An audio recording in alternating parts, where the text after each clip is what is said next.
Hello and welcome to I Can't Believe This Got Greenlit, a show where we discuss movies from our childhood, our nostalgia from watching them as kids, how they got made, and our experiences rewatching them as adults. I'm one of your hosts, Ren Rawkin, and joining me, as always, Phantom Wet Leech. That is so much better. So much better. I want people to know he recorded, said the whole intro, and said, I'm one of your hosts, Nick Warner, joining me as always, Matthew Pelton. And then before I even could say a word, you're like, wait. Let me go back and re-record. No, I gotta get it, because I wrote it. I have it written, but I usually just go off the dome. Of memory. I usually just have it. No. Well, dude, that was awesome. I'm glad you liked it.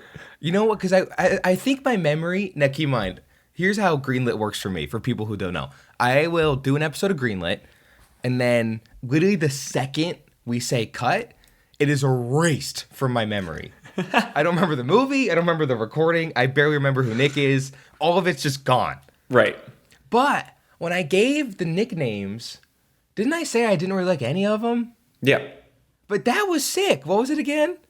Phantom Wet Leech. Dude, that's awesome. That was the one that I decided on of the ones that you gave me. Well, you decided correctly. Yeah. I'm Wet Leech, dude. Phantom Wet Leech, and I'm Ren Rawkin. Phantom Wet Leech. We should put that on a shirt. Can we sell like shirts of our nicknames? I don't think we should. The show's big enough that we could do that. Yeah. Totally makes sense. We totally could. Also, this is what I was gonna say before Nick and pre-recording. Sorry. No, you did it for the best reason ever, and I got so distracted by my awesome name and Ren Rawkin, which is just the most badass thing ever. Can we make a promise? I know I'm getting way sidetracked here. Sure. But can we make a promise that Ren Rawkin and Phantom Wet Leap one day will be in a Quaywood Productions movie? Oh, I think I have a perfect avenue for that. I can think of a couple without giving anything away. As well. I could think of a couple specifically animated ones. Yes, exactly. I like that. We have to do that. Yeah. And then listen, if you're listening to this, future Greenlit fans, current Greenlit fans, first of all, how you doing? Hope you're having a great day. Second, you look really good in that shirt, by the way. Third, remember our names, not Matthew Pelton and Nick Warner. Who cares about them? Remember Ren Rawkin. We don't need a legacy. No, fuck it, dude. No, Ren Rawkin needs a legacy. I say we just quit Quaywood and just make the animated thing and put the names in it, and then we call it a day. I agree. Done. I completely agree. I completely agree. We don't need it. What's the point? Yeah, I love it. But we are, unfortunately, we're not here to discuss nicknames and really cool animated character names. We are, well, I guess you could argue we are. We are here to talk today about an animated film. Well, partially animated film. The 2003 film, Looney Tunes Back in Action. So I'm going to start with childhood stories today because this was my pick for the week. So obviously Looney Tunes was a huge thing in my childhood, as it was for many people. I watched a ton of Looney Tunes. It was one of my favorite things. And specifically, I remember watching Looney Tunes shorts outside in like this outdoor like little theater in when we were camping. When we were younger. Oh. So we'd watch like a bunch of those there, and they were always on TV. And then this movie kind of came around, and I think I've mentioned this multiple times in the show of like it was that like little $5 bin at like Walmart where they just threw the junk. And my family, that's where this belongs. My family found it, and we were like, "Hey, we're gonna get this movie. We're gonna have a little movie night." So we owned it on DVD. And it's in that collection of movies that I watched on repeat when we were camping and at home, just over and over and over and over and over, to the point where I feel like I know every bit of dialogue in this entire movie, every single thing that was happening in this movie. I already knew what was about to happen before it happened. I knew every piece of dialogue that the characters were about to say. I loved this movie. Now, whether or not it holds up, I will not reveal quite yet. But yes, I had such an affinity for this movie, mainly because it was Looney Tunes, but also because it blended the live action and animated characters together. We can get a little bit into production, but I watched this before I watched Who Framed Roger Rabbit. So when I watched Who Framed Roger Rabbit, I was like, oh, they're doing the Looney Tunes back in action thing. Oh my God, Nick. Because I didn't know that like Who Framed Roger Rabbit did that first, and it was like the, you know, this big accomplishment, and it started like revolutionized this idea. Sure.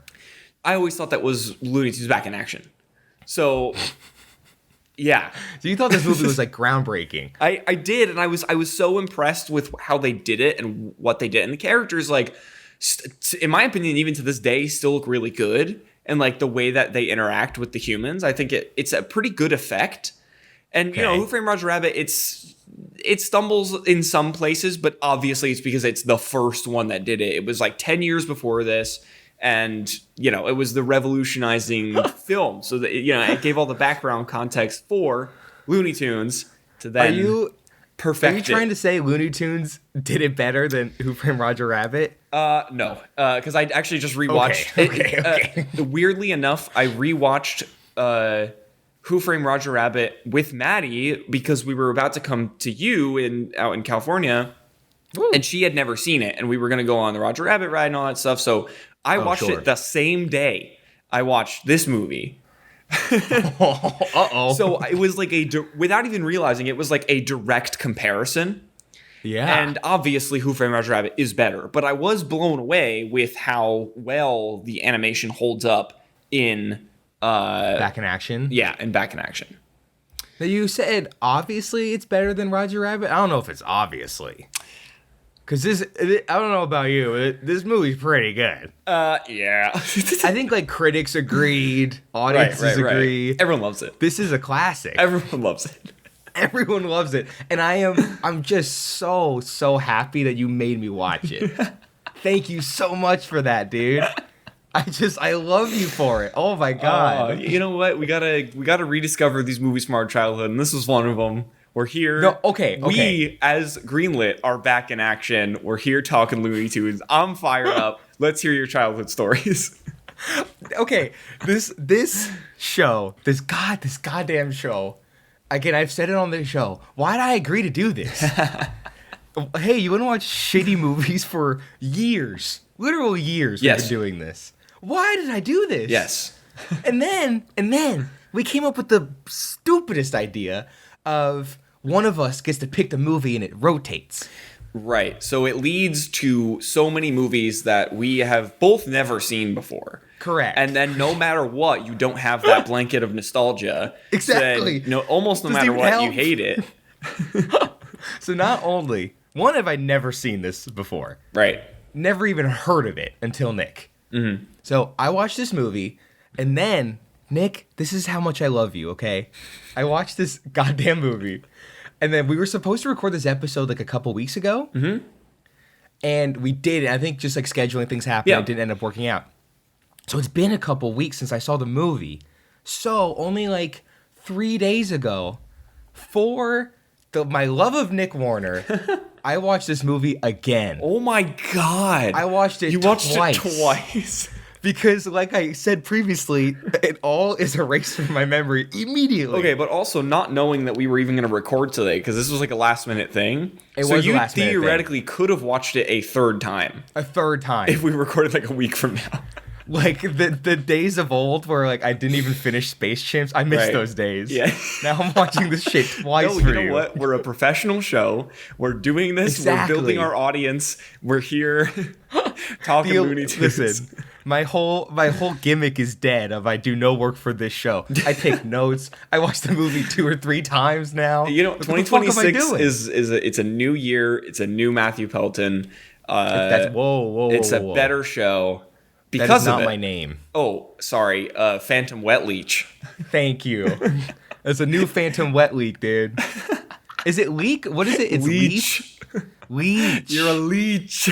Oh, right. That's why I didn't like it. I'm a leech. That's like we go out to dinner. I'm like, Nick. Can you spot me $20, Nick? I'm gonna go to the bathroom real quick. I'm just gonna go to the bathroom. Oh man, he's taking a really long time in the bathroom. Huh. Why does his location say he's back in his apartment? He's in Abu Dhabi? So weird. How did he get there so fast? Yo, Nick, I gotta get into Disney. Can you give me comp? He's in Area 52? How did he get there? God damn it. God damn it. See, I watched the movie twice, and you just said Area 52. I'm like, what is that again? Oh, yeah. In the middle of the desert, you just stick your hand in a little force field, and you end up there. It's that easy. It's great. You can just accidentally stumble upon it in like 20 minutes of walking. Oh, yeah. Okay, childhood stories. You probably have never heard of this movie. Am I correct? No. No, I've never seen this thing. Never heard of it. And also, okay. Didn't even know it existed. No. So Brendan Fraser, you were like, all right, Mummy, he had all of his movies, but you never knew that he did a Looney Tunes movie. No. Wow, okay. Never once. And actually, I didn't even know he was in it until I hit play the first time. Okay. And his fucking face showed up. And then you forgot the second time, and then he showed up again. And I just remembered now when you said his name. I'm like, oh yeah, the Mummy guy's in this. Right. So I didn't know who was in it. I didn't know, like, Steve Martin was in it. Brendan Fraser's in it. Fucking Bugs Bunny's in it. I didn't know any of this. This is where I got nailed. And I know, like, I probably should be saying this in plot, but fuck it. Because childhood stories I have none. I have no nostalgia behind this at all. That's fair. I was somewhat of a Looney Tunes guy growing up. Okay. And it was only, like, when it was on Boomerang. That's fair. Yeah, I did a lot of Boomerang over the summer. I don't know why. It was only over the summer. We had Boomerang on, like, all the time. It's like Pink Panther, the Jetsons, Flintstones, all that stuff. Looney Tunes. Dude, all the old Boomerangs. Bring back Boomerang. It's great. Oh, my God. Is Boomerang still with us? The AI overview, which I never trust. But we're going to use it. We're going to use it. It says, yes, the Boomerang linear cable channel is still in operation as of early 2026, though its standalone streaming app and website were shut down by Warner Bros. Discovery on September 30th, 2024. The network continues to broadcast classic animated content in roughly 26 million homes. There was a Boomerang streaming service? Maybe it was like a part of HBO Max or something. That would make sense. But I don't know why they would like shut it down. Like that, unless, that to me makes no sense. If it was just Boomerang, which I never heard of, so that's the thing that's gonna be really funny. Oh yeah, like Boomerang Plus. Yeah. Boomerang that I Max. understand. Maybe not doing super well. Yeah. But okay, Boomerang still is okay. If Boomerang is still with us, if someone has cable, just go watch Boomerang. Boomerang rocks. Yeah, no, it's amazing. This. It's incredible. It's just again the nostalgia. If we could do shows, Boomerang would show up on this show so often. I keep pitching it. We gotta somehow figure out how to do shows. After 100 episodes, we'll do like season recaps. We'll do like the Jetsons season 1 as one episode. Okay, and then we'll go from there. Deal. But you gotta remember, as established in Radio Rebel, I found out that I watched adult shows way too young in life. Sure. So that means like we could argue we do like Dexter and like Breaking Bad. I've never seen either, so perfect. Let's go.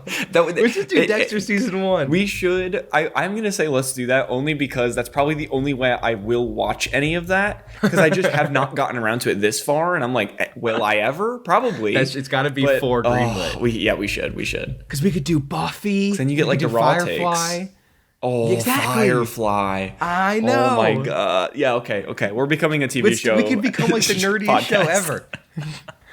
Yeah, Greenlit's canceled. This is the last episode we'll ever do. We're going to like Doctor Who and Sherlock. Yeah. All that I can't believe British this stuff. Has a showrunner. It's just a TV show. Yeah, that's sure. Why not? Just, we don't talk.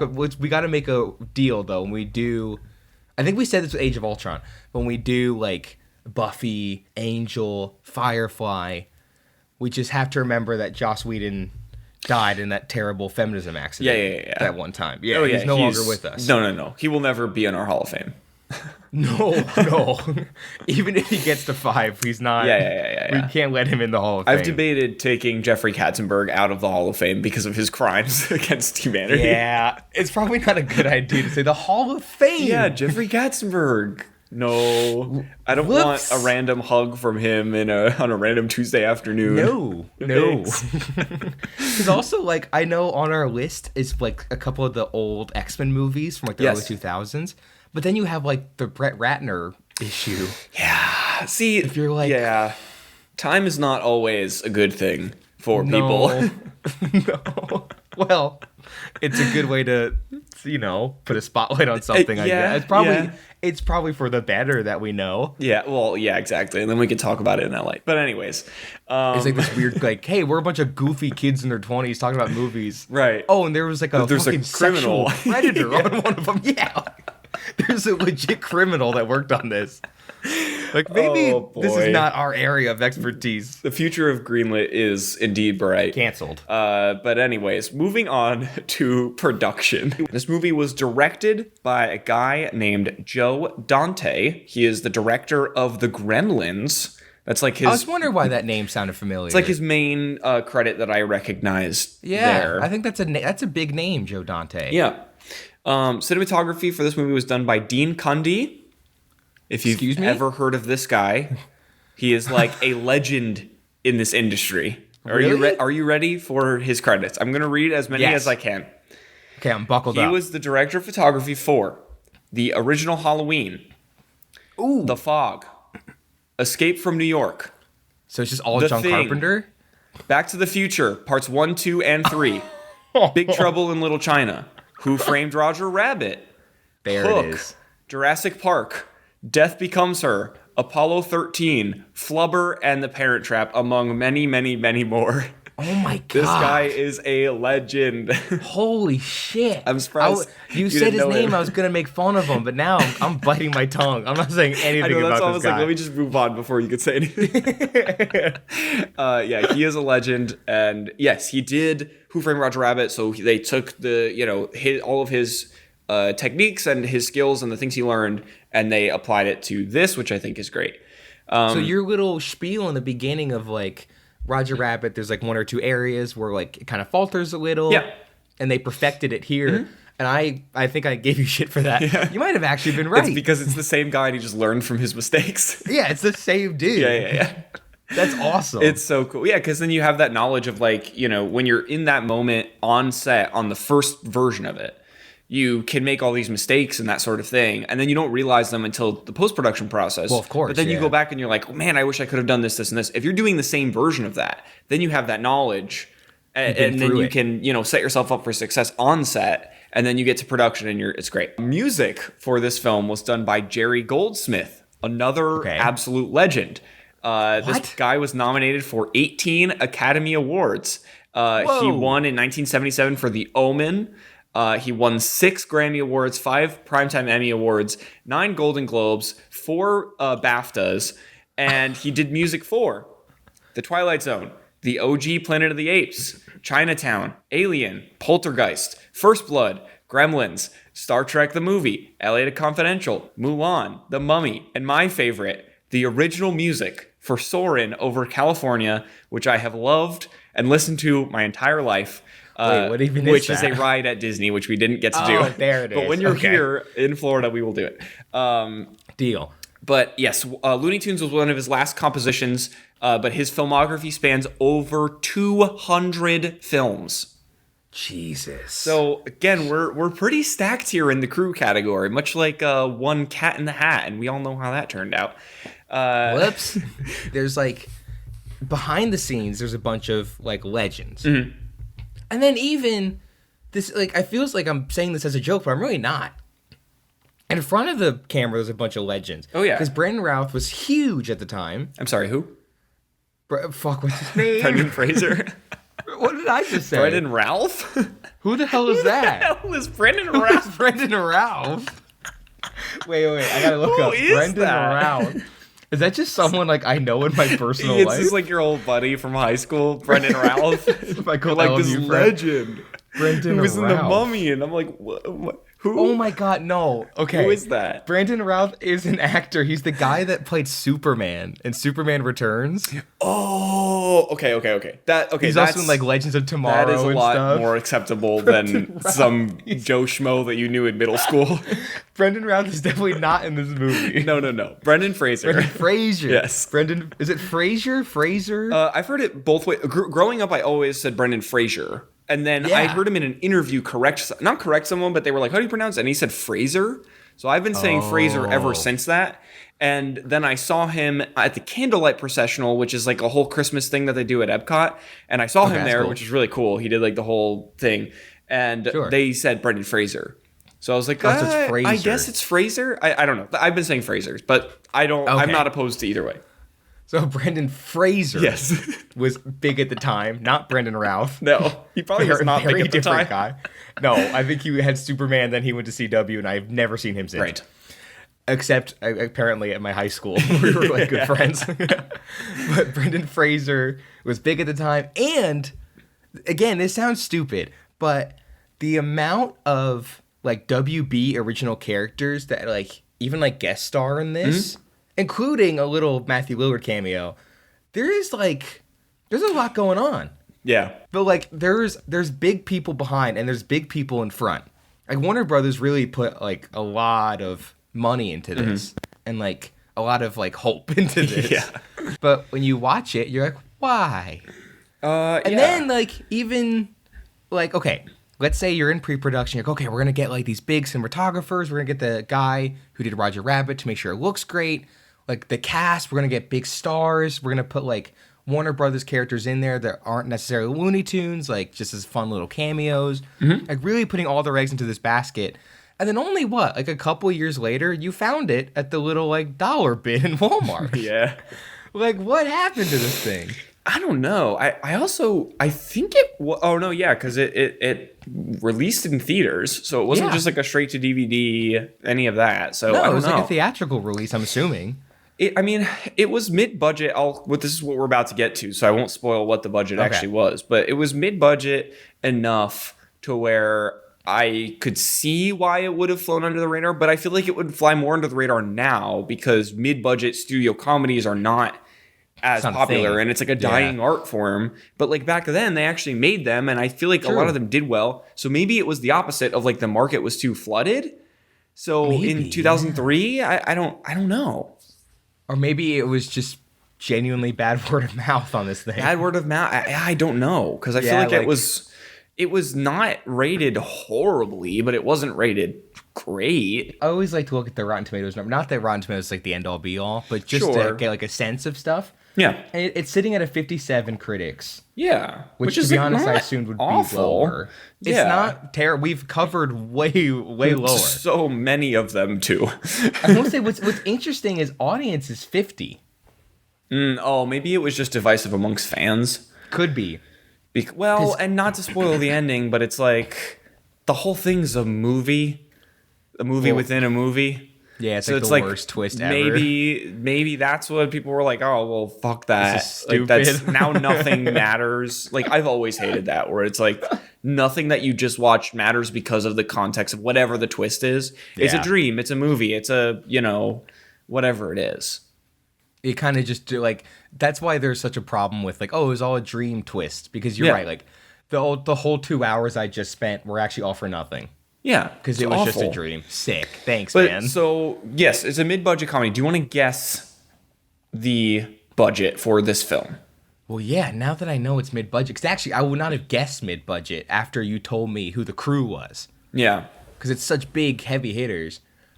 But if it's mid-budget, I'll say it was like $57.82 million. Okay, maybe what technically categorizes a high budget film? I would say anything over 100 million. Okay. That's what I picture as well, but I know there's like different definitions of it. I guess that's fair. So I didn't want to like steer you down the wrong path. The budget for this film was $80 million. Okay. So, yeah, right, still in that like what I would consider mid-budget. Other people might say I'm wrong and it's high budget or whatever. For a movie like this, like a big Warner Brothers, Looney Tunes live action, big cast, big crew. Yeah, that makes sense. Yeah. Like, what do you think it made in theaters? Oh, it had to have just fucking tanked, dude. There's no way this thing made money. Because I've never heard of it. You found it at the Walmart dollar bin or $5 bin. Mm-hmm. And let's not forget, it has a 50% audience. Right. Which is interesting because the movie came out before Rotten Tomatoes. And I feel like a lot of movies, especially like childhood movies from our demographic, on Rotten Tomatoes and Letterboxd, IMDb, they tend to have almost higher numbers than you'd probably predict if you're watching it for the first time. Right. Because there's that blanket of nostalgia. Yeah. And people are like, oh, I remember this fondly. Even if it doesn't hold up as well as I thought, like, there's good stuff in here. Yeah. People hated it. There's this sitting at a 50. Lower than the critics' number. Mm-hmm. So I'm like, oh, people didn't like this. Right. So if the budget was $80 million, I'm going to say it made $80 million. 65. Oh. So didn't even make its original budget back, and that's not including marketing, which, again, I don't even think they had a marketing budget. So I would assume that it was $80 million all in, and it made 65, unfortunately. That's awful. Some more backstory and production notes. Looney Tunes Back in Action was initially developed as a direct sequel to Space Jam. I knew it. Which came out in 1996. As it has a Space Jam vibe. Exactly. As development began, the film's plot was going to involve a new basketball competition with Michael Jordan and the Looney Tunes characters against a new alien villain named Berserko. Okay. Sick name, by the way. That's like Ren Rockin level, Phantom Wet Leech level. Okay, I like let's Berserko. take it easy. No, it's a notch below. Exactly. Couple notches. Bob Camp was tasked with designing Berserko and his two henchmen, Joe Pytka. Hello. Okay. Pytka would have returned to direct, and Spike Brandt and Tony Cervoni. Oh, God. Oh, that's a cool name. I like that. Yeah. Tony signed Cervoni. on. Tony Cervoni. Tony Cervoni. That's like a Looney Tunes name. Dude, that is. Tony Cervoni. You made that shit up. Signed on as the animation supervisors. However, Michael Jordan did not agree to star in a sequel. He was very pretentious about it. He was like, nope. According to Camp, a producer lied to the studio claiming Jordan had signed on to the film to start pre-production. This is the classic, like, I'm going to say that you guys both agreed so that it would convince you guys to actually agree. But this one didn't work out. Without Jordan being involved with the project, Warner Brothers was uninterested and canceled plans for Space Jam 2, which eventually came out in 2020? Yeah, 2021? It wasn't Michael Jordan, right? It was LeBron James, and it was bad. The film then re-entered development as a spy film titled Spy Jam, which is an awful name. That's an awesome name. Spy Jam? I would totally watch Spy Jam. But like, to me, like, I don't know, maybe because Space Jam's an actual thing, but Spy Jam to me is just like what you put on the Spy Kids McDonald's hamburger. You have your tin of Spy Jam, and you just slap it on there. That name sucks. Well, I feel like it's like a Zathura thing. Yeah. Where you have like Jumanji, and then like a lot of people don't know Zathura exists, and there's just like this weird like little brother movie. Yeah. You know what I mean? Yeah. And you had Space Jam, and then like years later, people are like, wait. There's a fucking Spy Jam? Right. It's like this little hidden movie. But you know what? Maybe that is what happened to this movie. Where it was like, this was technically supposed to be the sequel, and it's very similar with like the Looney Tunes interacting with this famous, live action character. True. But then people just didn't want to go see it, and they didn't. Yeah. Because I didn't know what this was. But yeah, so Spy Jam was set to star Jackie Chan. It was going to be this action movie. Warner Bros. I'm in. 100%. Not the name, but I'm in on the idea. Warner Brothers was planning on an additional film titled Race Jam, which would have starred racing driver Jeff Gordon. After both projects were ultimately canceled, Warner Brothers eventually asked Joe Dante to direct Looney Tunes Back in Action. So we could have had a Jamiverse. We could have had the Jamiverse. And we unfortunately are stuck. Well, depending on who you ask, 50% of people would say that Looney Tunes Back in Action is good or bad. Could you imagine the WB Jamiverse? It would still be going. Oh, that thing would be carrying HBO Max. I know. It wouldn't be merging with Netflix at all. No, not at all. No, they would be buying Netflix. Exactly.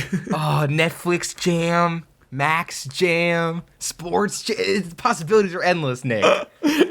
Race Jam. What are some other like Warner Brothers IP? Batman Jam. Oh, Bat Jam. Jam. Superhero Jam. Oh, and it's like Batman and like Bugs Bunny solving a crime. That'd be awesome. I love how the idea was like get a celebrity, not like merge IP, but eventually now we're merging. By like the 2020s, it would be like, what do we have? Of What else is is Warner Brothers Lord of the Rings? I don't know. Freaking Frodo jam? That would be, dude, Saruman jam. Gollum jam. It's just like a whole that'd be Looney so Tunes sick. Lord of the Rings spin-off series. I would watch and they're just all called of them. insert name jam. And they're all of them are like weirdly live action / animated. Exactly.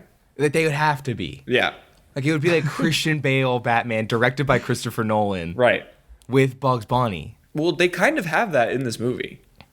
If you remember the Batman scene. Yeah, I remember that he like chases him up to, and it's like one half a scene. Yes, but because in like the chase sequence, and then he falls, and then Batman's like, "Fuck you." And did you catch why that scene was important for this show? No. Oh, okay. Was it Batman and Robin? Dude, yes. Oh my god. It's the Batman and Robin suit and car. So they were in the lore of this movie. They were filming Batman and Robin at the same time as the real life events of Looney Tunes Back in Action were happening. Which makes no sense because Batman and Robin was already released. right. Yeah. Or in this world, there's a sequel to Batman and Robin called Bat Jam.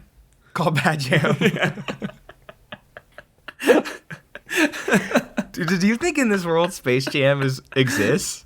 Probably. Well, okay, but Space Jam is a real life event, not the movie Space Jam. But in the world of this, in this universe, Bugs Bunny actually went and played basketball with Michael Jordan. And in the world that we live in. Yeah. No, in the world that we live in. That's a documentary. In Michael Jordan's real life, he played basketball with Bugs Bunny in the context of this movie. Okay. So in the context... okay. Oh, you're right. In the context of them even making Batman and Robin, that means that Michael Jordan and Bugs Bunny have interacted in real life. The fact that this movie is showing that they're actually filming that movie means that Michael Jordan and Bugs Bunny have interacted in our own reality. This all is real. This all is real. That's the only way it makes sense. This is blowing my mind that we're uncovering this right now. But then at the end of the movie, spoiler, we already kind of talked about it though, this is all revealed to be a movie they're shooting. Yeah, but I hate that ending, so I'm going to ignore it. In my head canon, it's a real thing. Okay, fair enough. We're cutting the ending. It didn't happen. No. This all really happened. It's all real. Area 52 is real. There's proof because there was George Clooney's Batman in this movie. Yeah, George Clooney not there. No, it was a stunt double. Yeah. It was a stunt double. Yeah, it was totally a stunt double. And the car actually works and you can drive it. Yeah. And the WB water tower is still down to this day. Oh, yeah, it's not. We were just at Universal and you said, hey, look, it's the Warner Brothers tower. And I went, where? And I turned back around. You were gone. You just started running away. I was gone and you had like blood coming down from your nose. It was really weird. It was awful. Somehow my head was shaved. Like I had a really strong headache for some reason. Crazy. It was actually crazy. Super weird. I like that. Can you tell I don't want to get to plot? Oh yeah, 1,000%. And I still have a little bit on the production. So let me go. Stay here for a little bit longer before. Okay. Stay in this little sweet spot where I like talking about this movie. So, speaking on the film, Dante explained, this is the director, it's a gag fest, not having a particularly strong story. Correct. It just goes from gag to gag and location to location. This is the director speaking on the film. It's not... Listen, okay, let me finish the rest of this quote because it's insane. It's not a particularly compelling narrative. Oh my God. But God. Of course, that's not where the charm of this movie is supposed to lie. So he's openly admitting that the story is weak, but we're relying on the humor of the Looney Tunes to drive the entertainment. Which to a certain extent in pre-production, I understand a little bit. Because you're like, yeah, the Looney Tunes like shorts, like they're not plot-based. They're gag-based, which I get. But then when you get to a live-action movie, you get to a feature-length film, you have to have something to stand on. It doesn't work at all. You can't not have a narrative to stand on. You That's why they're so short. Those films, like those, the original Looney Tunes are so short because there is no narrative. It's just gags. Yes. But when you have an hour and a half of a movie, You can't sit there and be like, what's just like a stupid narrative we could throw together to get to the next gag? It's basically just like, what if we put a bunch of gags, like a bunch of Looney Tunes shorts in a film, which to me doesn't work.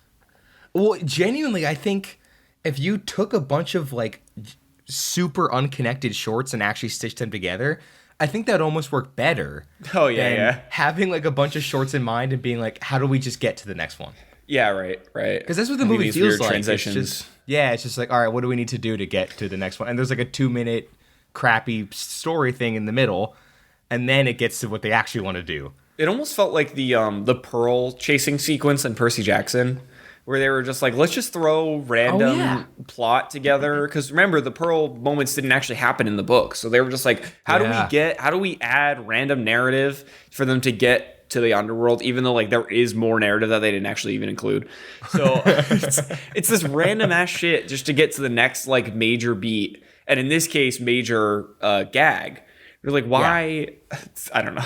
It's definitely a weird backwards way of doing it. Instead of like coming up with a story, it's like, no, here's a bunch of gags we want to do. How do we get there? Insane.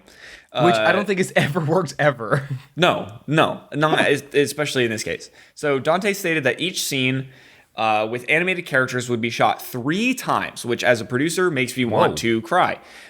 First, a rehearsal with fake stuffed stand-in puppets, then with nothing in the frame, and lastly with a mirror ball in the shot to indicate to the computers where the light sources were, which I think is super fascinating, and I love the technology side of it. But again, adding 3 different shots into a schedule, and then the schedule over time, and you do that with paying all the people for the time, it's a nightmare, which is also why probably it was $80 million.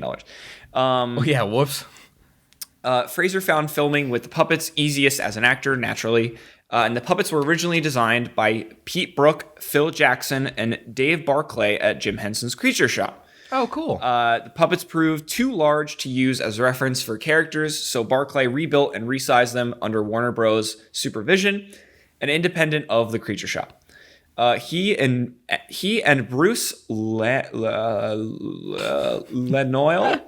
Lenoyle. I think that's Bruce dead on. Lenoyle. The whole crew is just Italians. He and Bruce Lenoyle operated the puppets and provided scratch track voices.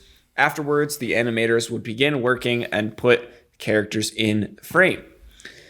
And according to Dante, which again is the director, a problem occurred when Warner Brothers executives grew tired of the film's jokes and wanted them to be changed. So the studio brought in 25 gag writers to try writing jokes that were short enough for the voice actors to dub into an animated character's mouth.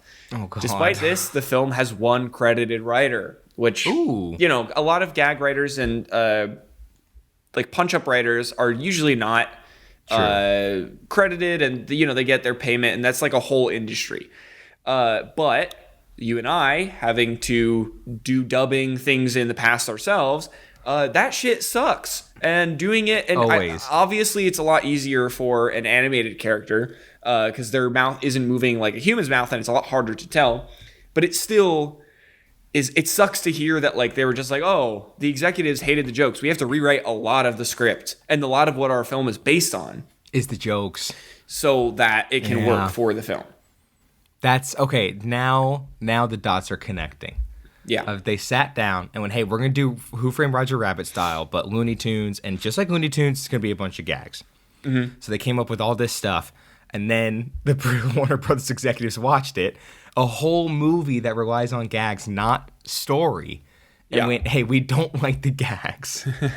We have to redo them in post. Mm-hmm. So you can't even like go back and change the scenes with the actors. The whole movie's done. Oh, God. Now it's just changing the dialogue. Well, this is why story is number 1 priority. Yeah. What the hell were you thinking? Because now you're in this shitty story, and now you have to change your jokes that you were basing the whole thing on, and now it becomes this whatever. I mean, again, I still loved it, but like, of course you did. And again, like I think I loved it for the reason why they made it is because there are the jokes and the bits in there that are really great and that are really fun, that I really enjoyed. But again, if you look at it from a holistic point of view, you're like, oh, this story is so mid. It's so middle of the road. Now, to be fair, just to address the elephant in the room. Me and Nick, yes, are young, and we've only done short films, and this crew is made of professionals. So I feel almost a little silly being like, what were you guys thinking? That's so stupid. But on the other hand, I do fundamentally believe that story should always be number one. Yeah. Like, I always say, like, hey, like, if your, like, cinematography's great and your writing's great and the actors are great, but your story sucks, your movie sucks. But if the story is awesome, it can save bad cinematography, it can save bad acting, it can sometimes save bad writing, maybe. Yeah. But, like, you need to walk down the story, and I think that's why Roger Rabbit so clearly wins over this. Yeah. Because Roger Rabbit, it's like a compelling mystery. Right. Like there's a full narrative that's like fun to watch. Where this one, there are narrative scenes that are just like a chore to get through. And it feels like it was a chore for the people making. Like they didn't want to do it either. They just want to get to the gag. Right. And then sure enough, the gags didn't even work. Right. They had to completely rewrite them. Yeah. I will say the last line of production notes that I have, I think answers the question of why the director was talking about the movie like this. And now after hearing this, I don't know if I necessarily blame him. Okay. So Dante stated that he had no creative freedom on the project whatsoever and called it the longest year and a half of his life. He felt that while he and Goldberg managed to preserve the original personalities of the characters, the opening, middle, and end of the film were different from what Dante had envisioned. So it seems to me like he was kind of put in this little pigeonhole of like, here is the story that you have to go off of. So when he kind of felt frustrated, he was like, yeah, the story sucks. Like I'm not allowed to do the thing I want to do. And I do have to like lean on, you know, the character's jokes. But again, that's not going to give you a good film, like a full feature-length film. So I feel bad. I feel bad for him. I feel bad for the crew. I feel bad for a lot of people. And Warner Brothers, I feel like this was their fault. Probably. Especially if like the Warner Brothers executives were like, yeah, Bugs Bunny jokes, I hate them. Because they were probably good in the beginning. Who knows? But I mean, probably, right? Yeah. Because the thing is, like, on paper, it's a cool idea. Like, hey, let's take a Who Framed Roger Rabbit kind of movie. Mm-hmm. And I know we just did Space Jam, but canonically it will be in the same universe. And let's make our own version of it. And we'll get like but we'll get like some of the creative crew from that movie to do this one. Mm-hmm. That sounds really cool. Yeah. But then like you get all these creative people, but then I guess you don't kind of let them do what you hired them to do. Right. And you get Looney Tunes back in action. Yeah. Yeah. A movie that feels like a direct-to-DVD film. It does. It really does. I was actually blown away when I was doing research that this did come out in theaters. I mean, it hardly came out in theaters, made $65 million, but, you know. Okay, so going into your favorite part of this film, the actual plot. Yay! So we open with the classic Looney Tunes adventure, one where Elmer Fudd is hunting rabbits. Because Daffy put up signs over the duck season signs, with one saying, rabbit season. Just a classic short. I imagine that in your mind, this is where the movie could have ended. Okay, well, it's funny you should say that. Because the first time I watched this movie, as I said earlier, I knew nothing. Yeah. Including, like, a poster. Never seen it. A still. Never seen it. So you went in, like, completely spoiler-free, blind, had no idea about a single thing.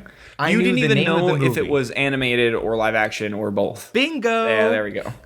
So the first time I watched it, my roommate pulled it up, so I didn't see a poster or a still. You're saying it like she's never been on the show. Oh, yeah, Nicole. My roommate Nicole Spirito, who's been on the show twice now. Yeah, it gets brought up all the time. But she pulled it up, and it starts with the classic cartoon. Mm-hmm. And I was like, oh, my God, I get a Looney Tunes movie. Yeah. This is great. Mm-hmm. And for like 3 to 4 minutes, I was so blissfully happy. Yeah. I was like, oh, that's Nick. Exactly what I was expecting. Nick, you picked a good movie for me. This is going to be so much fun. We did it. Nope. And then it switches. Yeah. And I swear to God, I try not to talk during movies, even for stupid movies like this. And it switched, and out loud, basically to myself, I went, "Oh, fuck you, Nick." Like, oh, why did you do this to me? As if it was like your decision to switch As if I made the movie. You made it. Like it just broke my heart because the opening is so charming. Mm-hmm. It's just a cute little like. Why isn't there a movie just like that? Yeah. Why can't we just have that? Well, did you see cute. the recent Looney Tunes feature animated film that came out like last year? Was it Blast Off to Mars? No. I'm thinking of Tom and Jerry. Yeah. It was Looney Tunes, The Day the Earth Blew Up or something like that. Yes, I did see that. It was so cute. It was so good. Great. I loved it. It took them way too long to realize that that's great. Yeah. I know. I was actually blown away that they were releasing, and that was another one where I was like, I never saw a single piece of marketing for it except a billboard in Orlando that was like, Looney Tunes blew up the earth. Find out more at like your local movie theater. I was like, what? What the hell is that? And then I went to see it, and I guess it worked, and I loved it. That's the thing. It's like it was on my radar, but I only found out what it was after it came out because the reviews were just so good. Right. I'm like, oh, what is this? And I didn't end up seeing it in theaters. I think actually I saw it in Manchester before an Oasis show. Uh-huh. I got sick. I got like food poisoning. Mm-hmm. So I was on the couch and I was just like, well, I have nothing to do. I guess I might as well watch The Day the Earth Blew Up. Oh my God. Looney Tunes movie. And it was great. Yeah. But there was no money in marketing. Yeah. Like none. It sucks. But you know where they did put all their money was back in action. Yeah. Fucking 22 years ago. Yes. I don't care. I'm still mad about it. That money has still not been recouped. No, it hasn't. My time has not been recouped, Nick. That's fair. You know how many things I could have done in those now 4 hours that I spent? You know we don't have to do this show, right? No, I'm contractually obligated to do this show. I could maybe like find a nice girl, settle down, have kids, start a family, work on new short films. No, can't do that until Greenlit happens, and it's gonna happen forever. Fuck me.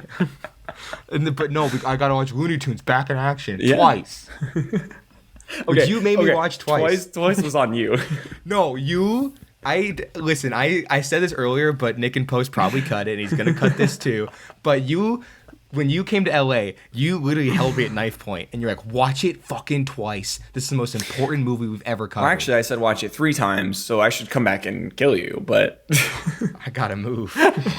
Now you know where I live. Okay. Shit.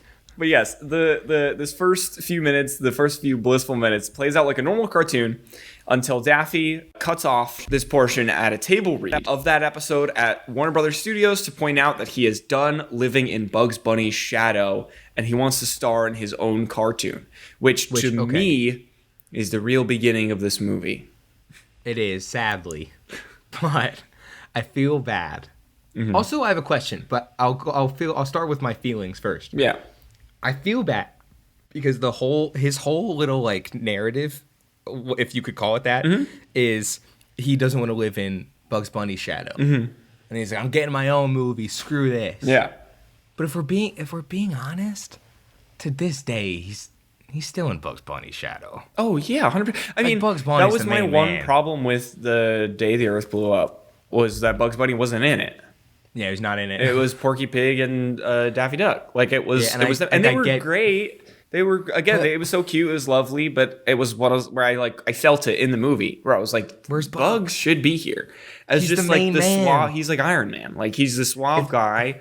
You know, you have the funny sidekick, but it's hard to come out of that and step into a leading role when your whole thing is that you antagonize the main suave character. It's like, okay. People are going to get mad at me for saying this, and I might regret saying this later in my life. But it's like if you had a Beatles reunion, but you had no Lennon. Oh, like, yeah. You need John Lennon. 100%. He's the main man. I know. McCartney, Harrison, Ringo. Let's be honest. John Lennon's the main man. Yeah. Yeah, 100%. He is. 100%. You can't have a reunion without him. No, you can't. And that's the thing is like that's where it's like who was the one that decided we're going to make this movie? I mean, to be fair, Bugs is still in it and he does have some funny bits, but it's a Daffy Duck movie. That's his whole point is he wants to be the hero. So who decided that? It's like it's kind of sad. Like, oh, his whole story is he doesn't want to be in the shadow. He wants to be his own thing. Yeah. And then movie comes out, tanks, and now cut to 2026. He's still like he's still the shadow of Bugs Bunny. Like Bugs Bunny is the main man. He is. Well, okay. This might be a bad analogy, but it's also like and D. Evan Hansen. No, to me it's also like the fucking Patrick Star show. Right? It's like they made a whole show about Patrick as the main character, and because everyone's like, Patrick is great. And then when he's in the spotlight, you realize no one watched that show. They want SpongeBob. Very well. They don't want the sidekick in the main. Like, how often does that actually work? Like, you think, oh, it's my favorite character because it's not the main guy. You know, I'm feeling a little edgy. I like the sidekick a little better. But they need that main character to shine in that smaller role. So, I don't know. Especially, like, this is, like, not to kind of write off some side characters, but screw it. They're not real people. But, they're, like, if you look at, like, your Patrick Stars and even, like, your Daffy Ducks, you could even argue, like, I'm trying, like, Luigi or Tails from Sonic, whatever. A lot of those characters are, like, borderline one note. Right. Like, Patrick Star serves as just, like, a goofy side character. Yeah. So when you, like, he only works best when he's not the lead. But he was almost, like, designed that way. There's nothing wrong with that. Mm-hmm. But that character's not built to be the lead character. Right. So when you take a character like that and you make it the lead, a lot of the times you're right. It's just like, oh, I don't know if this quite works. Because, like, so much of this character depends on the other character. Yeah, 100%. So you take, like in this movie, to be fair, they're, like, Bugs is in it quite a bit. Mm-hmm. But let's say you wrote him out of it, and it was just Daffy Duck. You'd be like, oh, okay. Yeah. This isn't great. It's like, okay, you know what? I'm going to go back to the Beatles for 2 seconds. It's like if you went to a Paul McCartney show, and he did no Beatles songs. Right. All solo. That'd be awesome. No, it wouldn't. No. Like, okay, it would still be great. Yeah. Because you're seeing Paul McCartney, and there's classic Wings songs. Yeah. Like, you would still hear songs you love. Sure. But you're like, but that's like the reason. No Yesterday? Yeah. Or like Let It Be? Come on. Like, it's Paul McCartney. You want to hear some Beatles. That's the whole point. That's the whole point. I paid for tickets. It's like, why? Just make this. Make it fully animated. Make it a cartoon. You can still have Brendan Routh and Brendan Fraser in it. You can have get both of them in there. You can have both Brendans in it if you want. You can have the Brendan that was on our goddamn show. He's awesome. Get him. Get all three. The Brandon family. Get them all. Get Brandon Flowers. He's the lead singer of The Killers. He would love to do it. Get him in there. And make it all a cartoon and make Bugs the lead. And just scrap this whole movie. That's my pitch. Just scrap the whole movie. Kill Daffy. It from the start. And here's how I like how sometimes I like to be like, here's how I would fix the movie. Just change a couple of things. I think it'd be great. This one, here's how you would fix it. Throw it out. Over. Just do it over. Keep the title, sure. Redo the whole thing. Get Brendan Flowers in there. Yeah. We'll have like Mr. Brightside as like part of the movie. There you go. It'll be great. This is a good idea. I like it. You know what? Greenlit. I'm gonna meet him. I'm sending you all the funding from the show to make it. Thank you. Next Quaywood Productions, I'm gonna get Brendan Flowers as the star. He's gonna love it. Killer's Jam. Oh my god. I would watch Killer's Jam. Beatles Jam. Let's get Paul McCartney. Okay. We'll get Lennon back. Bring him back from the dead. We have the budget. Okay. We totally do. Daffy gets fired by the VP of comedy at Warner Brothers, Kate, who asks the security guard at Warner Brothers, played by Brendan Fraser, to escort him off the property. He notices... You mean Ralph, right? Yes. Okay, Ralph notices Daffy is gone and chases after him, with Daffy ending up hiding in his backpack on his way home from work. A few things to note here. Brendan Fraser is upset that they fired Daffy Duck, but is bothered just by him in general because he's annoying when he starts to mess with him and all this stuff.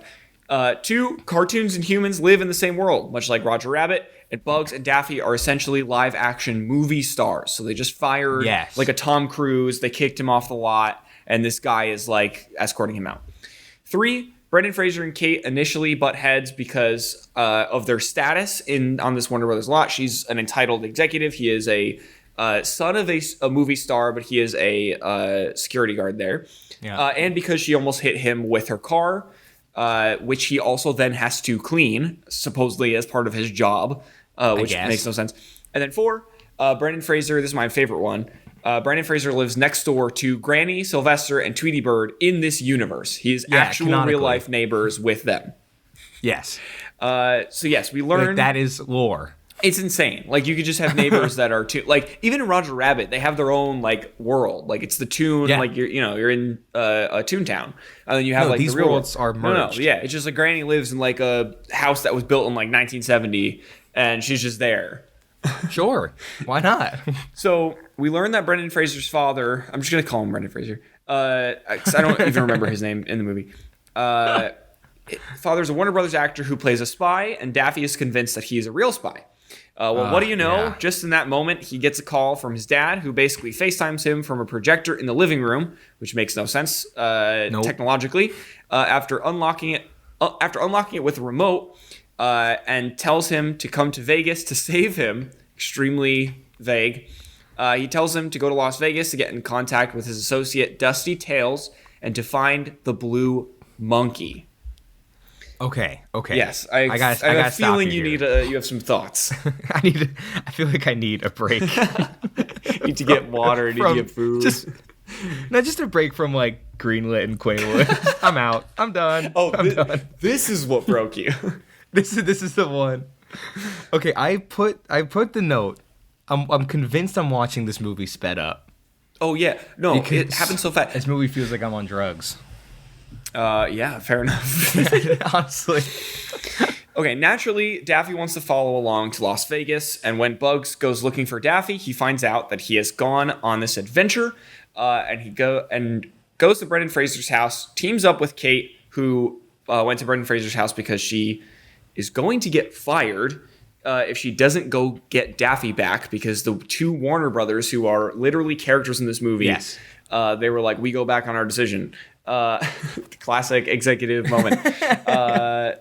And they take the spy car to Vegas. So now, Daffy and Brendan Fraser are in a normal car. Yeah. And they still don't know if he's a spy. They kind of know because of this new tech. But then Bugs and Kate find out there's a spy car in the house, and then they take that. That was hidden from Brendan Fraser. For some reason. Yeah. Also, before we go to Vegas, did we miss the Batman scene in the water tower? Yeah. Okay.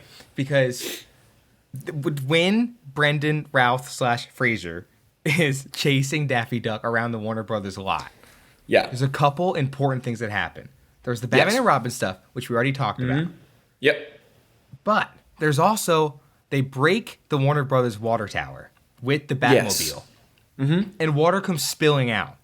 Right. Now, our original theory from a couple minutes from a couple hours ago, what it feels like, is that this all actually happened and takes place in our world. Right. Because of the Space Jam connection. The only problem is I've done that Warner Brothers studio lot tour. It's awesome. Right. Should have worn the shirt. I know, I should have. It's like the one day where you actually should have worn the shirt that has Bugs Bunny on it and everything. It's so for cool. Other animated movies, you've worn it. I totally have. I can't believe I fucked that up. Anyway. That's fine. So I've done the studio tour. It's really cool. I love being like studio lots. I think it's so interesting. But I know that they haven't had water in that water tower for like decades. Oh, I don't think I knew that. Yeah. I mean, it makes sense, but I don't think I ever knew that. I think I don't know like the exact years, but like before we were born, they used to have water in the water tower, and they would have problems like this. Because remember, also LA is famous for earthquakes. Oh my god! The water tower would fall and sets would get destroyed. Oh my god! Yeah, like it was a terrible idea. That is insane. So now I think it's either empty or they they might keep stuff in there. I don't fully remember. But there's, as of when did this movie come out? 2003? Yeah. There was no water in the water tower in 2003. So it can't take place in our world. But if they're shooting Batman and Robin, then maybe it's the early 90s. Or, like we thought earlier, it could have been a sequel to Batman and Robin. True. Batman and Robin, I think, was 97? Okay, yeah, that's fair. I don't know when it was. Yeah, this came out in 2003, probably shot in 02 or 01. Yeah.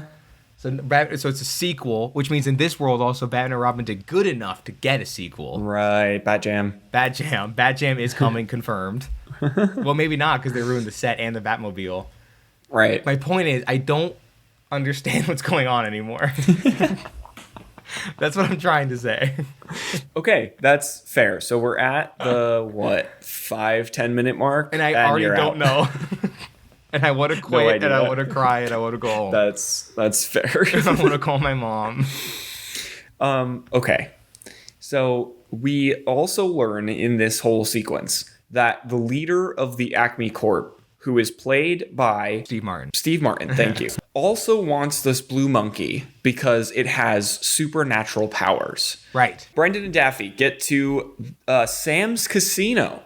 And we see that Acme has employed Yosemite Sam to make sure Brendan and Daffy don't get out of the casino alive. They're going to kill Brendan Fraser and Daffy Duck, who, by the way, again, is a celebrity actor. Yeah, he's like Daffy Duck. He's a real person. It's not like an actor, it's Daffy Duck. Yeah. Also, is it weird that this is now the second movie where we've had our main characters go to a casino? Oh, yeah, dude, that's immediately what I thought. Yeah, right? I was What's like, is there a pearl here? Are they going to eat lotus flowers? It's also like, okay, they go to a casino, and the heads of the casino are up to no good. We had Batman and Robin, the costume and the Batmobile. And there was a Matthew Lillard cameo where he's talking to like an animated Shaggy. Yeah. So this is just like our movie. Yeah. Oh, this is Greenlit. This is Greenlit Jam. This is Greenlit Jam. Dude. Oh, my God. Can we sell Greenlit Jam? I'll make it. Did I tell you I made homemade jelly the other day? What? This is real. I did. I'm going to call it Greenlit Jam. And you didn't bring this up 35 minutes ago when we were talking about all the different jams. I literally was talking about like how it's literally a jelly, and you didn't think to mention that you made home. Do you make homemade jam often? No, it's the first time. So, and you didn't think to mention that? No, I totally forgot. That is an insane. You must have a lot of really cool things happening in your life to not. I play Stardew all day. It's all I do. That's what I'm saying. I'm like, what? You made jam and you didn't think to say that. And we talked about jam for like the last hour and a half. That's what I'm saying. And I'm like, oh wait, by the way. Oh my God. So did it go well? Is it good? It was great. It was a strawberry watermelon jelly.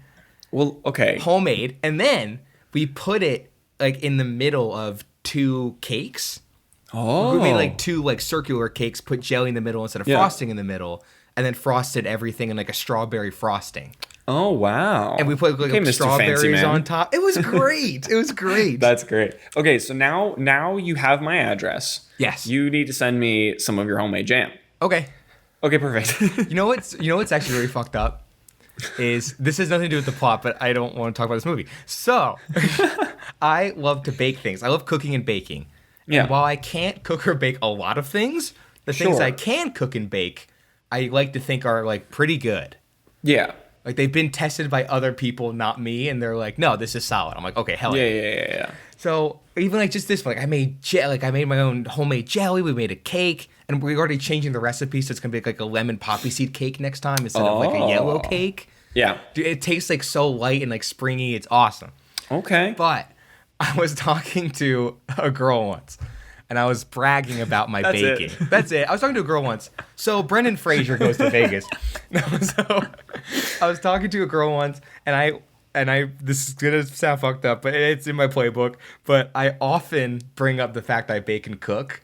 Because I'm like, okay, it sounds cool. Like, no, I love baking. I'm like, oh, that's cute. Whatever. I mean, it's a hobby, you know. Yeah, and it's true. It's what you talk about on your first dates. And I like cooking and baking for people. Yeah. So I'm like, hey, it's a love language. Yeah, exactly. I would love to actually give you something I made. So, long story short, she ends up coming over to the apartment. And I'm like, oh my God, I can finally, like, I've been talking such a big game. Let's go.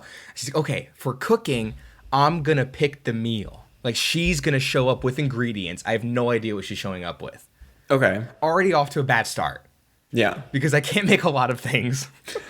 So she showed up with, like, pizza dough. and like homemade like yeast and shit. Dude, this is like Chopped. Like you open your basket and you pulled out your ingredients and you were like, "Oh no!" And she was like, "Let's make pizza." I don't know how to make pizza. I was like, "Oh, I'm so fucked. I'm so fucked." So I tried to make a pizza. It ended up being kind of fun because we were both terrible at it. Yeah, sure. I was like, "Oh my god, she thinks I was just like lying through my teeth to try to impress her. Like I don't look like a cook at all. This looks so bad." Yeah. And then I was like, "Okay, you pick dinner. I'll pick dessert." Mm-hmm. And I was like, "Give me a dessert you like." And she was like, "Cookies." I'm like, "That's like the one thing I just follow like a box for it. I don't like have my own Pelton spin on it." Sure. So I'm like, "Okay, I'll try to do something like unique, a little out there. And if it lands, it lands. This will be really fun." So have you ever heard of like kitchen sink cookies? I know I've heard of kitchen sink like ice cream. There you go. Yeah, where it's like a bunch of random ingredients. Yeah, it's like pretzels, potato chips, chocolate chips. So I decided to do that. Oh, okay, hell yeah. So I get the cookie dough and I get all this stuff. We crush them up together. I'm like, "Oh, let's crush up the pretzels, potato chips." And dude, again, I just made like homemade jelly. I love baking things. I'm somewhat good at it, I promise. I even made you guys a birthday cake when you guys when you guys came here to LA. Oh, it was awful. No, I was joking. No, it was good. It was good. But I made these cookies and I just put way too many like ingredients of like pretzels and potato chips. Sure. Like, it was too much. Okay. And the cookies were like fucking awful.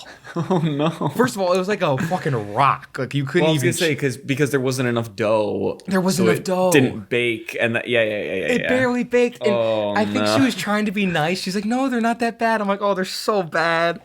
And then when she left, she's like, "Can I have a couple to go?" And I'm like, "You don't have to be this polite. I know they're bad." But she did. She took a couple in a Ziploc, and then I never heard from her again. So and you found them on the street like a couple days later. Yeah, and there was a thing of vomit right next to it. I'm like, "Great." Oh no! She didn't even eat them. She just chucked them out the window or drive home. But I was like, "Oh," and I swear I never saw her again.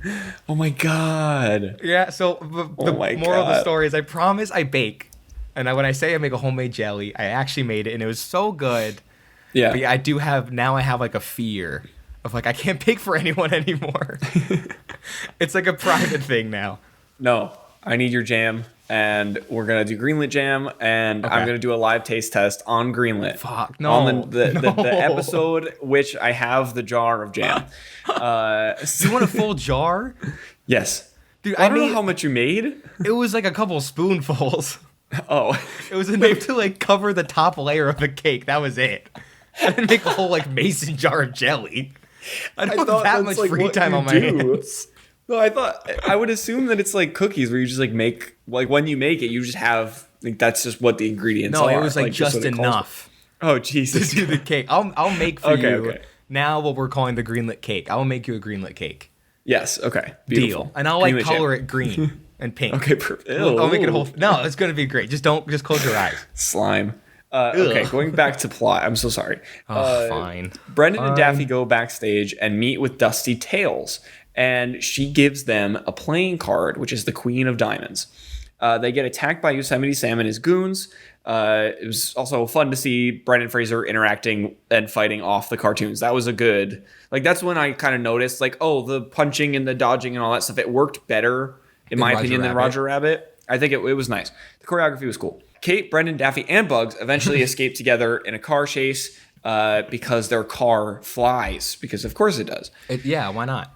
They crash land in the Nevada desert, get some sleep, and go to Walmart the next day, naturally, because they find one in the desert. Yeah. They almost get destroyed by Wile E. Coyote, who is employed as the desert operative of Acme, and eventually find Area 52, where they meet Mother. Someone, the spy car, kind of told them that they would meet and they should meet. So the spy car is basically giving them directions of like, hey, you need to go here. You have the playing card. You have to meet Mother, all of this stuff. Played by Joan Cusack. Yeah. Who I know rocks. who that is. Oh, you don't know who Joan Cusack is? I think I'm saying her first name right. Joan? Yeah. Joan? Joan? Yeah, Joan. Yeah. Joan Cusack. She is awesome. Yeah. And I will say, I'm gonna surprise you, Nick. I'm gonna surprise you. Oh. Are you buckled up? I'm buckled. Okay. Dude, buckle up, okay? I'm buckled up. Safety first. I I'm just gonna read exactly what I've written down. Ready? Okay. I put Jean. I don't know why I'm saying it like I'm French. Jean Cusack. Yeah. Jean Cusack. And some other sequences that are coming up, as well as the desert. Mm-hmm. I thought were genuinely great. Yeah. Great. They were fun. I'm surprised really great. Yeah, they were super fun. Actually, when I was thinking about this movie, watching it as a child and then coming back to it, that was one of the like sequences and moments that I remembered. I was like, oh, great! We're gonna get to go back to Area 52. We're gonna have the whole desert sequence where they're the banter and the Walmart sequence, and they like reach their hand through to get to Area 52, and they have the whole battle and then they escape and all of this stuff. So I quite enjoyed that moment too. Yeah, I thought the Wile E. Coyote inclusion they actually did it kind of like clever. Where like he just looks like he desert does. operative. Yeah, he has the signs and stuff. Yeah. Like it's great. And then the Walmart thing when it first happened, I'm like, oh, so stupid. But then they do a good job about being like, no, it's a sponsor. It was almost like a Wayne's World thing. Yeah. Where it's like clearly a sponsor. They really lay it on thick. And I'm like, oh, okay, that kind of worked. And then I got to Area 52, and once again, I was like, oh, this is gonna be stupid. But then Jean Cusack. It's just like fucking eating up the scenery. Like she's just going crazy in this movie, and it totally works. Yeah. Unlike where Steve Martin kind of also goes crazy, but I don't think that works as well. No, I don't even think I realized it was him until I like looked it up. Oh, there you go. Because my whole life I was like, it's that character. It's that crazy character. It's that, and I remembered him from this movie, and then when I looked it up, and I was like, wait. What? Dude, that's Steve Martin. I was like, that's insane. I was like, no, that's the guy. That's the Acme head. It's the Acme head. When you meet him, you're like, oh, Acme head. Yeah. Do this little walk, like hands on hips kind of thing. Yeah. But there is. It was like around the Area 52 moment. I'm like, oh, there's actually some pretty good stuff in this. Yeah. Yeah, no, like, and like we were talking about earlier, like this movie is built on the gags. So when you have a good sequence, a good number of gags in a row, like you're like, oh, this is great. And then it gets to a sequence where it's very plot and story driven, and you're like, oh, this sucks. Yeah, and you could tell even like, and now it makes sense because I remember being like, why does the story stuff not work at all? Right. But now I know even when they were making it creatively, very openly, they didn't really care about the story stuff. Exactly. And it shows. So that definitely kind of brings the movie down. But like some of the gags in here did work. Right. Yeah. I was like, there are times where I'm like, okay, Nick, maybe I take back. Maybe I will do the show again. Then we get later in the plot and you're like, nope.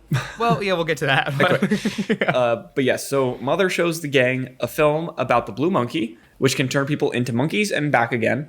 Acme wants to use it to make people into monkeys. Into monkeys, yeah.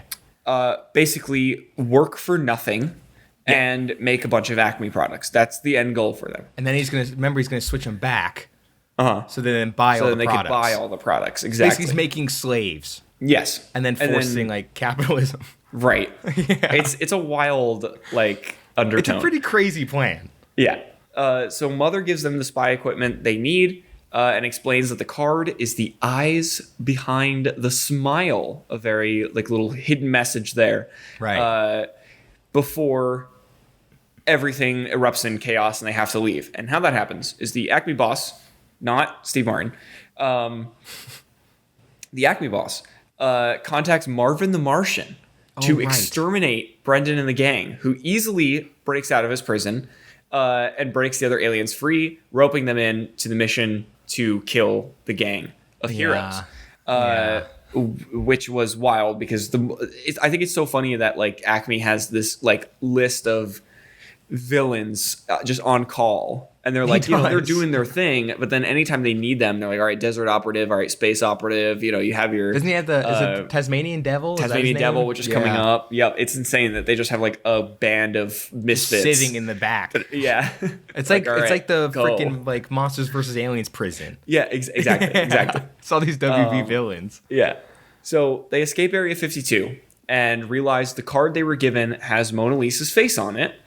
And Bugs turns to the next page. Literally, he pulls the page, and they're in Paris. That is their explanation of getting to Paris. I thought that was fun. Yeah. Fuck it. I liked it. So they're in the Louvre, and they realize the card has a film over it to see a hidden map of Africa, which is precisely where Elmer Fudd and more of Acme's goons show up to try and steal the card. Right. But yeah, so now we're in Africa. They show up. It goes by so quick. Very, very quickly. So this was another one. I really wanted to point this one out because actually I was really impressed by it. Because you have this whole like chase sequence in the Louvre. In the Louvre, when they're jumping from painting to painting. Yeah. Oh, it's one of my favorite sequences in the movie. And they like actually do like the style of the painting. Yes. And there are gags within it. Yeah, and it's great. That style, it's incredible. Like I don't know the name. I feel bad, but there's the melting painting. Yeah, like the one clock. With like the scream guy. Yeah, and there's that. Yeah, well, there's both of those make an appearance in this movie. Yeah, but when they go into like the melting painting, like they start melting, and then the scream guy, like they're drawn like the style of that painting. Right. I'm like, and then Bugs steps on Elmer Fudd's foot, and he does the scream with his hands on his face. Yeah. Like it was such a creative way to do just like a chase sequence. Like, hey, let's put it in the Louvre, and we'll use things in the Louvre. It's great. Like it's one of those like, oh, this movie has such good things in it. Mm-hmm. Like that is. I think that was probably the coolest part of this movie. Yeah. Like if you're gonna watch this movie, watch the first 2 to 3 minutes, and then just watch like that sequence, and be like, back in action, fucking rocks. Yeah, 100%. Just don't do anything else. Right. Yeah. So yes, as you said, Bugs and Daffy play keep away from Elmer throughout multiple paintings, and Brendan chases after one of the human goons, who kidnaps Kate and steals the phone with the map on it. So they took a picture of the map. And now they have it. Acme realizes that the picture they took has Daffy on it, and they realize they release the Tasmanian Devil as the final boss. Uh-oh. So Brendan saves Kate with a grappling hook as she's kind of falling, and the gang head to Africa. Brendan is now in full mummy mode again. He's, he has the sword, and he's kind of chopping through the jungle.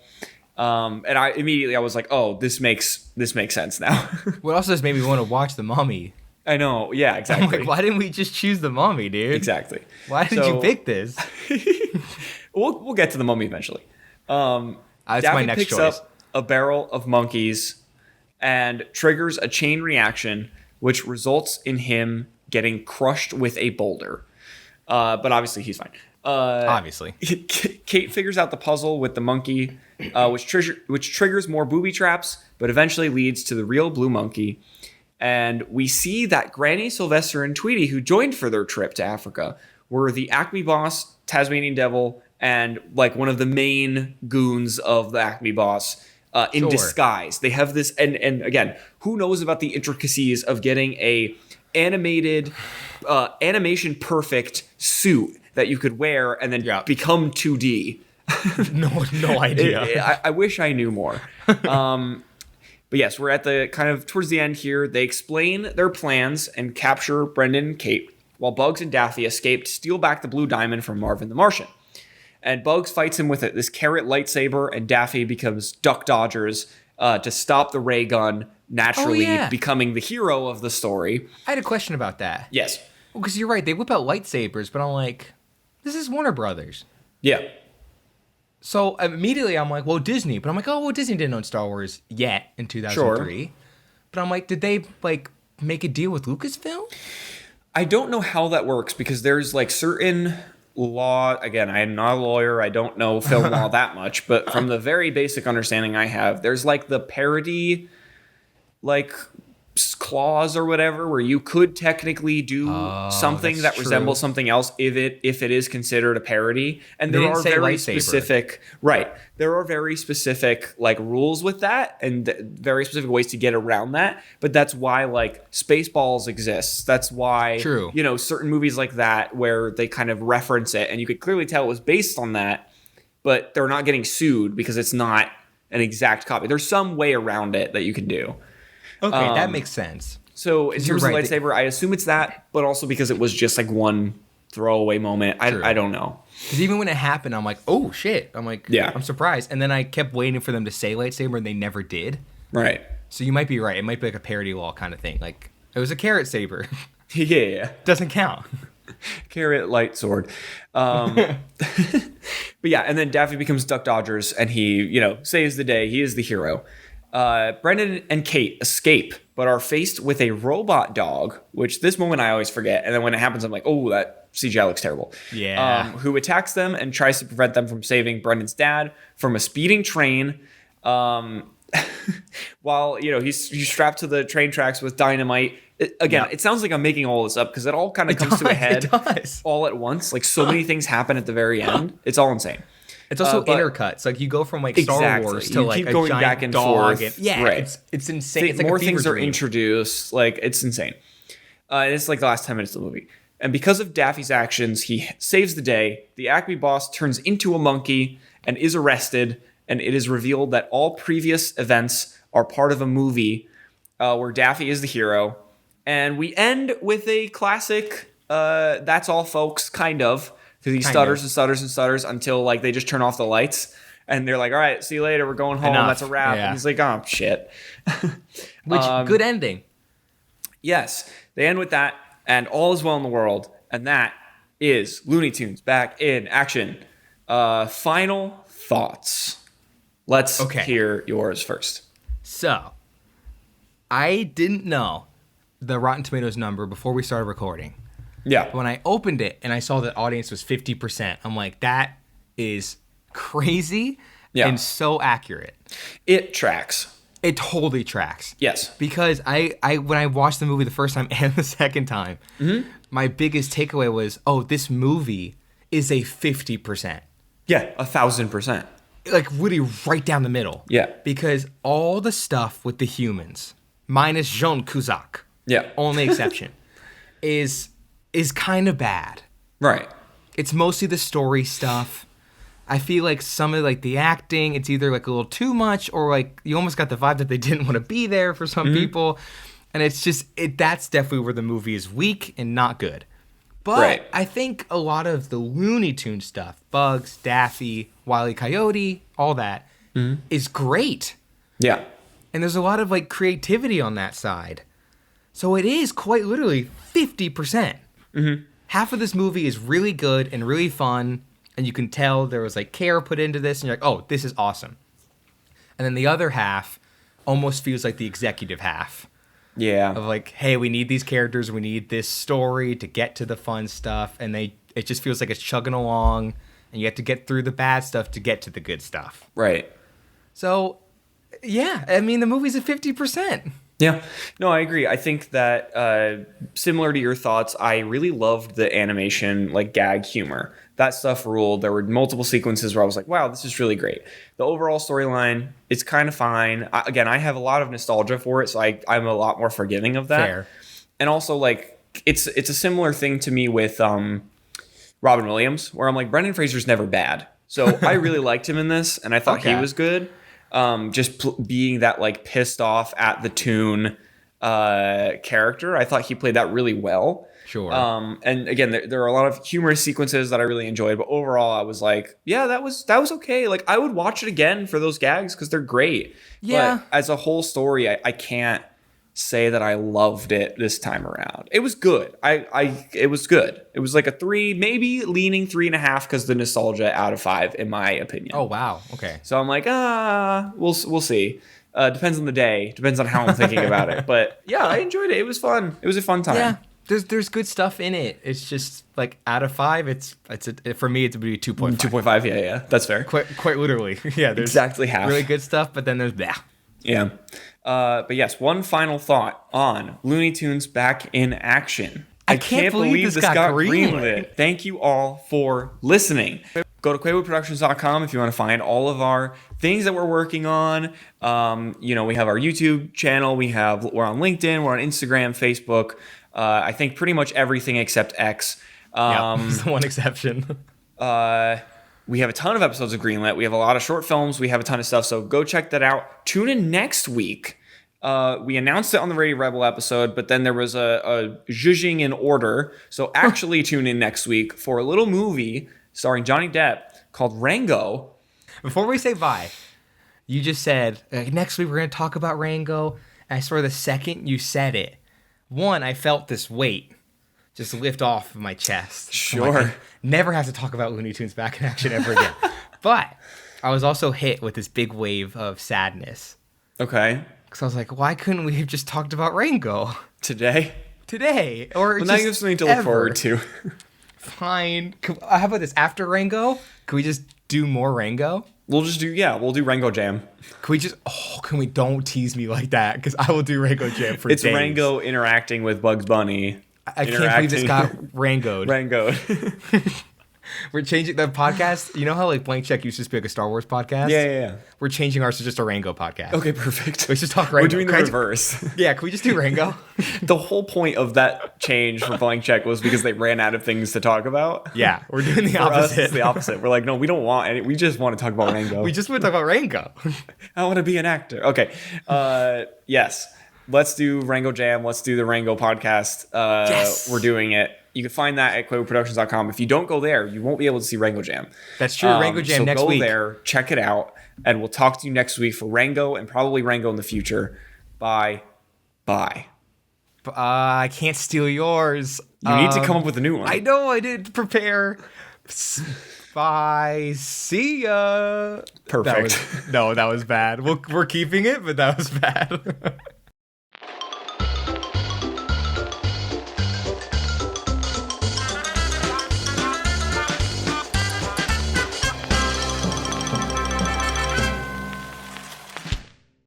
This has been a Quaywood audio production.